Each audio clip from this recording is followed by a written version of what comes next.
Hey hi guys, this is me Anand Jha and you are watching school series. So guys, अभी तक हम लोगों ने एक्सरसाइज नंबर 1.1 के सॉल्यूशन किए, 1.2 के किए।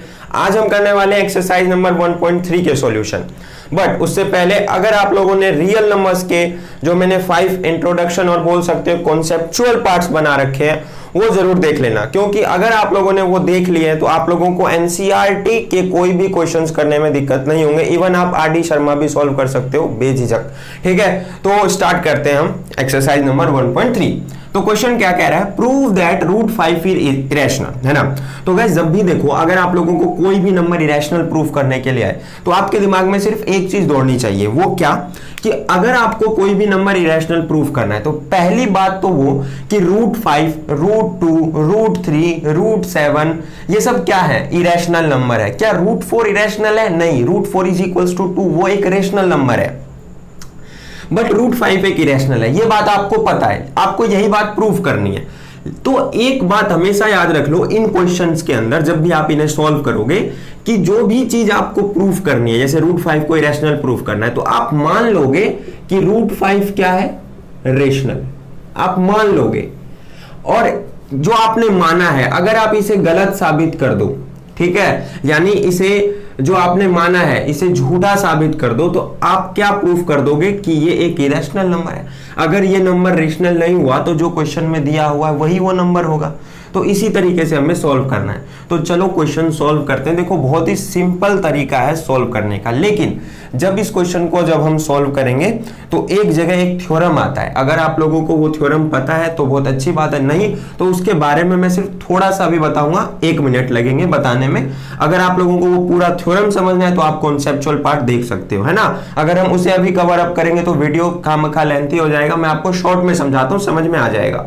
देखो अगर मैं तुम्हें कहता हूं कि 16 डिवाइडेड बाय 4, तो ये क्या है, मतलब 16 का कोई ना कोई फैक्टर नीचे होगा तभी तो वो डिवाइड हो रहा है।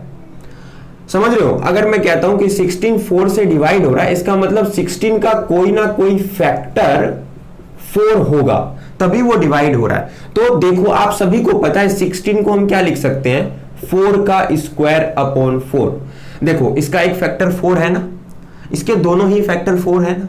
अगर मैं 4 इंटू 4 लिख दूं तो कैंसिल हो रहा है। तो मान लो कि अगर a स्क्वायर b से डिवाइड हो रहा है, अगर मैं ऐसा कहता हूं तो इसका मतलब है कि a का कोई ना कोई फैक्टर नीचे है तभी तो डिवाइड हो रहा है। जैसे ऊपर वाले का कोई ना कोई फैक्टर था नीचे से मैच कर रहा था तभी तो डिवाइड हो रहा है। तो मैं ये भी तो बोल सकता हूं कि 4 डिवाइडेड बाय 4 बोल सकता हूं ना। अगर 4 का स्क्वायर डिवाइडेड बाय 4 है तो मैं बोल सकता हूं ना 4 डिवाइडेड बाय 4, क्योंकि अगर 4 डिवाइडेड बाय 4 है तो 4 का स्क्वायर डिवाइडेड बाय 4 होगा, कोई दिक्कत नहीं है। बस उसका अपोजिट कर दिया यहाँ पे, ये वाला स्टेप पहले लिख दिया है और ये वाला स्टेप हमें बाद में समझना है। तो a स्क्वायर अगर b से डिवाइड है, इसका मतलब a भी b से डिवाइड होगा। बस आपको ये याद रखना है, ठीक है, और कुछ खास बात नहीं है। मैंने समझा दिया इतने में आप लोगों को, ये दो थ्योरम्स थी और जो हमें क्वेश्चन सॉल्व करते टाइम दिमाग में रखना है।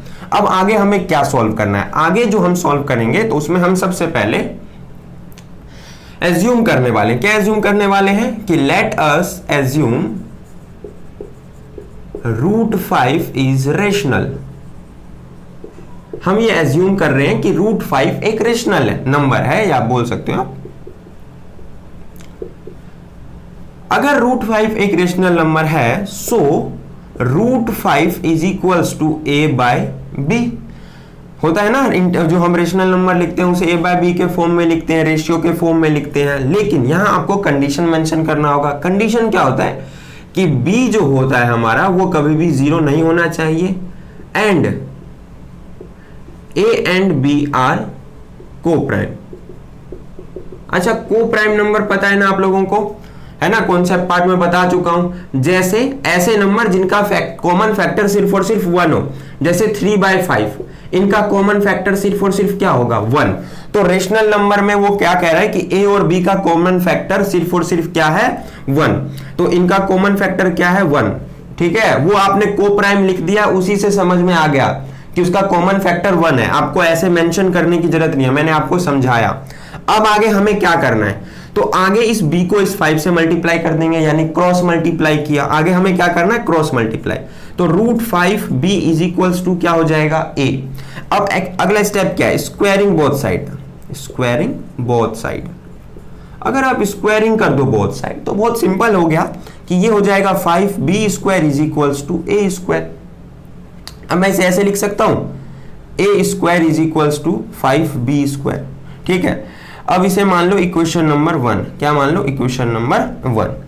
अब यहां पर ध्यान से देखो, यह 5a के साथ क्या हो रहा है, डिवाइड हो रहा है कि नहीं हो रहा है। तो आप क्या लिखोगे, from equation first a square is divisible by 5 है, therefore a is also divisible by 5। a जो है वो भी क्या होगा, 5 से डिविजिबल होगा, यही वाला स्टेप। अगर a स्क्वायर b से डिवाइड हो रहा है तो a भी b से डिवाइड होगा। यहां क्या कह रहा है कि अगर a स्क्वायर 5 से डिवाइड हो रहा है, इसका मतलब a भी 5 से डिवाइड होगा।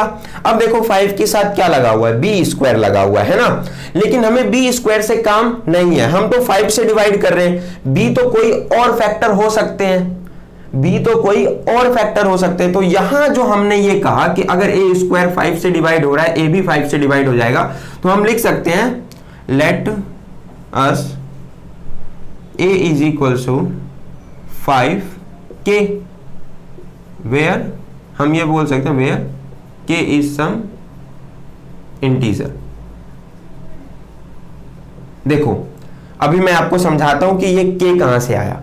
मान लो कि a स्क्वायर 5 से डिवाइड हो रहा है, मान लो 5 के साथ कोई और नंबर है, जैसे यहां पे b स्क्वायर है, b की जगह कोई और नंबर होगा ना, वो यही कहना चाहता है। तो ये जो 5 के साथ कोई और नंबर लगा हुआ है, ये कोई और फैक्टर हो गए, तो कोई और इंटीजर्स हो गए, क्या हो गए, इंटीजर, फैक्टर इंटीजर हो गए।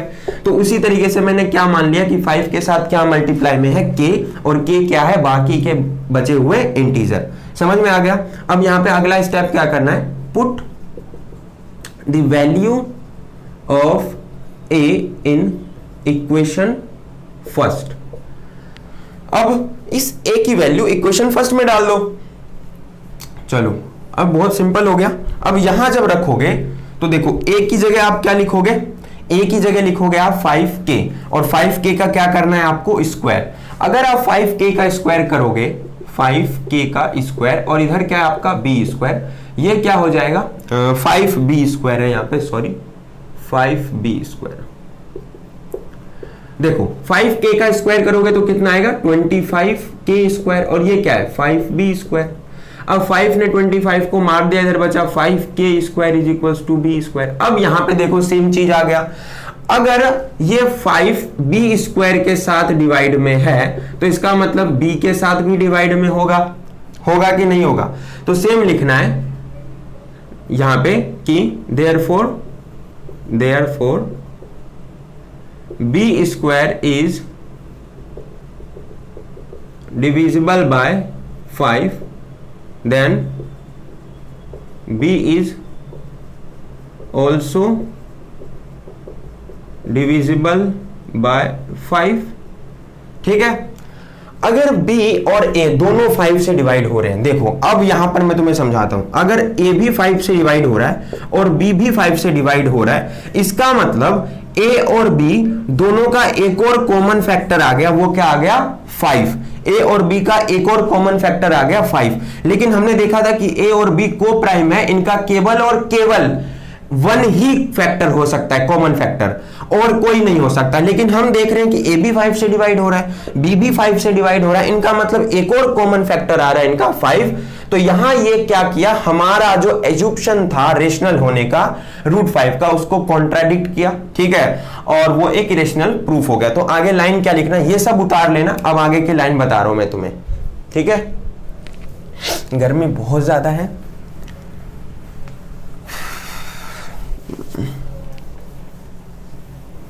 आई होप तुम लोगों को सारा समझ में आ रहा होगा। ठीक है, अब देखो आगे हमें क्या लिखना है। तो हमने देखा वो जो भी आपने देखा, उसके बाद आगे आपको क्या लिखना है, it contradict our assumption it contradict our assumption that root 5 is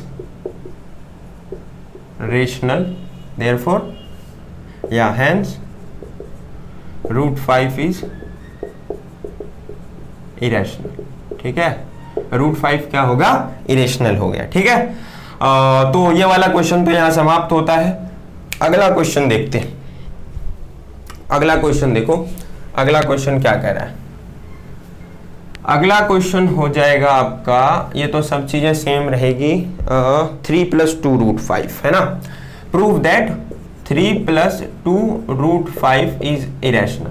देखो ये क्वेश्चन तो बहुत ही सिंपल है, इसमें पहले वाले क्वेश्चन की तरह ज्यादा सिंपल स्टेप्स नहीं करने हैं।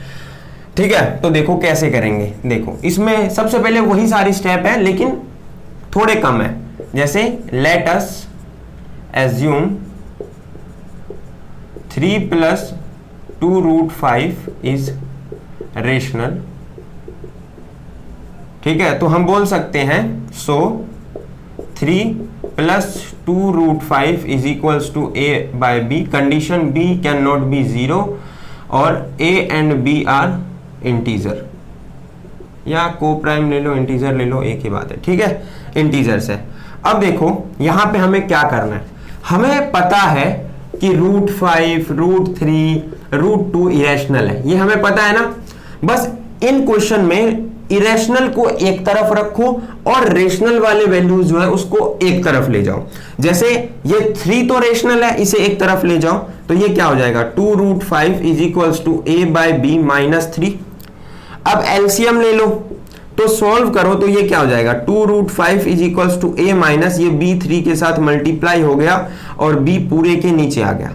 अब 2 जो है वो 2 जो है वो हमारा क्या है, एक रेशनल नंबर है जो इरेशनल के साथ मल्टीप्लाई में है, उसे इधर ले जाएंगे तो √5 किसके बराबर हो जाएगा, a -3b बाय में 2b। अब यहां से हमारा इसे इक्वेशन 1 मान लो। अब देखो ये वैल्यू यहां आप a और b का कोई भी वैल्यू रखो, a और b का कोई भी वैल्यू रखो, आपको इधर रेशनल मिलेगा, आपको इधर इरेशनल मिलेगा। अब ये इरेशनल बराबर हो गया किसके, रेशनल के। तो ये कभी हो सकता है क्या, नहीं हो सकता, कभी भी इरेशनल रेशनल के बराबर नहीं हो सकता। तो आगे हमें क्या लिखना है, देखो from equation first a -3b by में 2b is rational and √5 is irrational, hence it contradict our assumption that 3 + 2 √5 is rational, therefore 3 + 2 √5 is irrational. ठीक है, क्या मतलब है इसका, वही मतलब है जो मैंने आपको बताया कि क्वेश्चन नंबर फर्स्ट में हम देख रहे हैं कि a -3b बाय में 2b एक रेशनल नंबर है एंड √5 जो है वो इरेशनल नंबर है। ये बहुत स्पेलिंग मिस्टेक हो रही है, इरेशनल है, hence it contradict our assumption that 3 + 2 √5 is rational. यानी जो हमने माना कि 3 + 2 √5 एक रेशनल नंबर है, उसने जो हमारा एजुप्शन था उसे उसने कॉन्ट्राडिक्ट किया। कॉन्ट्राडिक्ट अगर आपको समझ में नहीं आ रहा ना, तो कॉन्ट्राडिक्ट का मतलब होता है जो भी हमने माना है ना उसे अनट्रूथ कर देना, यानी उसकी सच्चाई को खत्म कर देना, जो हमने माना उसे झूठा साबित कर देना। ठीक है, वही मतलब होता है कॉन्ट्राडिक्ट का।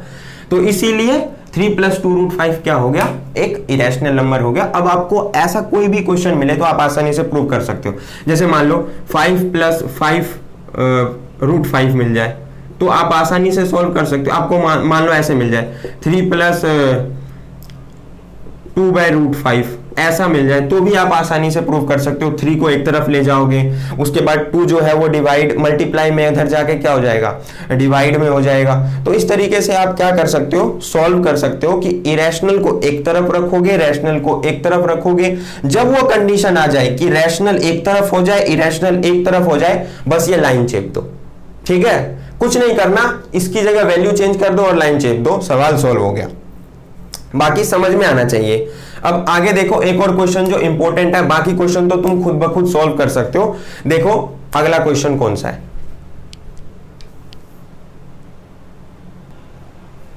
देखो आगे जो क्वेश्चन हमें प्रूव करना है ना वो है प्रूव दैट 1/√2 इज इरेशनल। ठीक है, ये मैंने इस वजह से लिया क्योंकि ये थोड़ा सा डिफिकल्ट लगेगा आपको, ठीक है, इसी वजह से।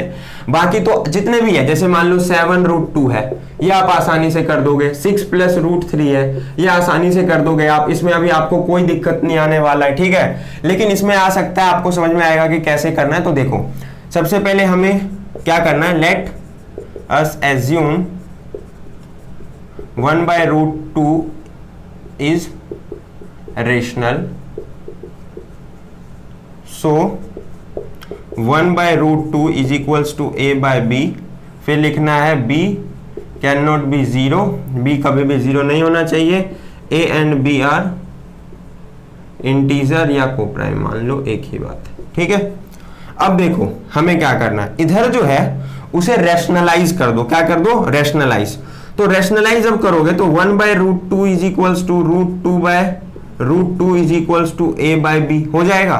इधर क्या आ गया, √2/2 इज इक्वल्स टू a/b। देखो कितना सिंपल था, √2 इज इक्वल्स टू क्या हो गया, यहाँ डिवाइड में इधर जाके मल्टीप्लाई हो गया, तो ये हो जाएगा 2a/b।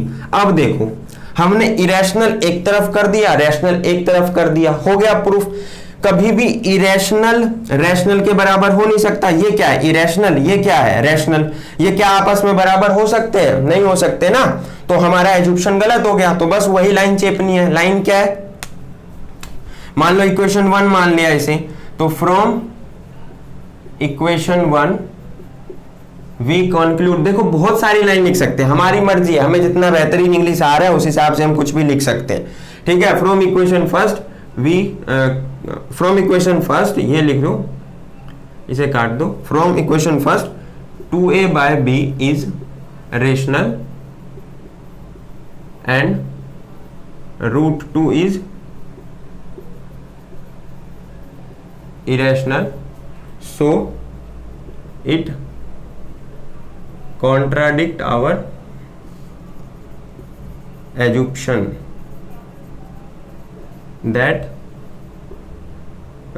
1/√2 is rational. Therefore